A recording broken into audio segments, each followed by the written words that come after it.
কাকা এত উত্তেজিত হয়েন না, আগে বিষয়টা একটু জান না লো। সুজন, তুই আর কোনো কথাই কইস না, আমি যা বুঝার বুঝ জ্বালাইছি। এই যে কাকা, আমার ভাই আইতাছে।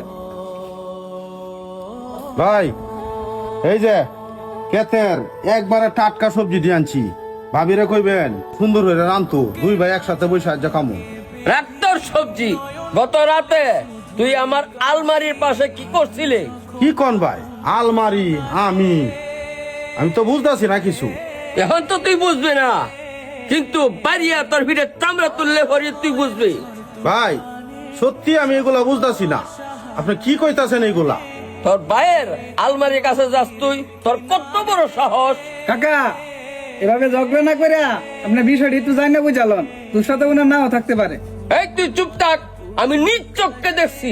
আমি রিকার থেকে দে আমার বাইক হতে চাদরটা দিছি, এই চাদরটাই ভরা আছে। ভাই এই চাদরটা তো আমি 2 দিন ধরে পরি না, এই চাদরটা ময়ল হয়েছে দেখিয়া আমি 2 বার দিছিলাম, এটা তো আরো লারা আছি। সর্বনাশ করছে। আমি যে রাইতে আম চুরি করছি এটা নি বুঝ জ্বালাইছে। গাছের আম কি বেশি ভাইরাল লাইছি যে বুঝ জ্বালাইলো।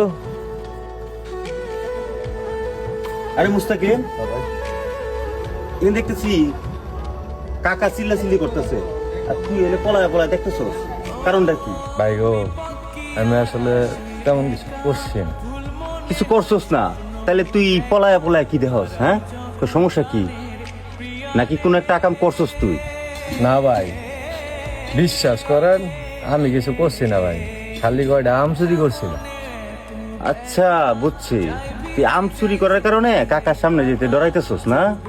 আর কাকায় তো দেখা যায় কি একটা ঝামেলা লইয়া কুদাকুতি করতেছে, তার মানে বিষয়টা হয়তো বা জানাজানি হয়ে গেছে গা। আর শোন, আম চুরিও কিন্তু একটা বড় ধরনের অপরাধ। আম বাগান আছে দেখি কি তুই চুরি করতে হইব? কেলে গিয়া তুই কাকার থেকে কইতি যে তোর কিছু টাকা পয়সা লাগবো, সমস্যা তাহলে তুই কাকার কাছে কইবে, কাকার এনে কাজ করস তুই, কাকা তোর সব সমস্যা দেখবো। এই বলে তুই আম চুরি করবে, সুযোগ এরকম সদ্ব্যবহার করবে? ভাই গো, আমি আর জীবনে এই কাম করতাম না, কিন্তু আমি এখানে গেলে তো ভাই মারবো আমার। শোন, ভয় পাইস না, তুই আমার সাথে আয়, যেটা হয়েছে দেখি, নাইলে তুই এনে যে ঝামেলা হইতাছে ওই ঝামেলাই শেষ হইব না। আয়। ও কাকা, কি হয়েছে? এমনি চিল্লা ফাল্লা করতেছেন কে লেগিয়া? চিল্লা চিল্লি করতাছি কের সাথে? আমার ভাইয়া আমি যে আলমারির মধ্যে লাখ লাখ টাকা তুই আর হে এই আলমারিতে টাকা নেওয়ার চেষ্টা করছে। দেখ মিজান, আমার ভাইয়ে যে দুষ্টা আমারে দিতাছে এটা আসলে আমি কিচ্ছুই জানি না, আলমারির কাছেই আমি গেছি না কোনো সময়। আমি তো জানি আমার ভাই কেমন, আমি যদি 5 লাখ টাকা চাই এরপরে ভাই আমারে দিব, তাহলে আমি কোন কারণে কোন দুঃখে আমি চুরি করতাম যাই? আমি তো নিজের চোখে দেখছি যে তুই নীল চাদরটা হইয়া তুই আলমারির কাছে গেছস।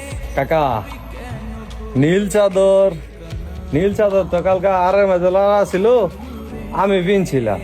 আমি প্রথমেই বুঝছিলাম এখন একটা গাবরা আছে। ছোট কাকা এমন করবো আমার বিশ্বাস হয় না। এই সামান্য নীল চাদর নিয়া কাকা কে এত চিল্লাচিল্লিটা করতেছেন? আর হ্যাঁ কইলো হ্যাঁ নীল চাদর পরছে, তো তুই কেন লেগিয়া এই আলমারির কাছে নীল চাদর পরে গেছো? এটা এখন ক, তাইরই তো সবকিছু খোলামেলা হয়ে যায়।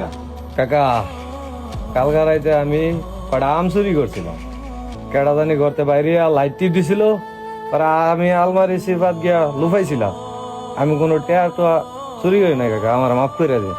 কিরে, তুই আমার বাড়ির মুনি আমার গাছ থেকে আম চুরি করিয়া বেছস? হ্যাঁ কাকা মাফ করে দেন, মুস্তাকিম আইতে চাইছিল না, পরে আমি হেরে লইছি। তোরে কাকা মারতো না, মারলে আমি বুঝবাম। যাই হোক, হ্যাঁ আমার কাছে ভুল স্বীকার করছে, হ্যাঁ আর নাকি আম চুরি করতো না। আর এই সামান্য বিষয় লইয়া এত বড় একটা ঝামেলা হয়ে গেল, আমি কিছুই বুঝতে পারলাম না কেমনি এত বড় ঝামেলাটা বাঁধলো। হ্যাঁ, এই নীল চাদরটা কেনই বা হ্যাঁ পড়লো?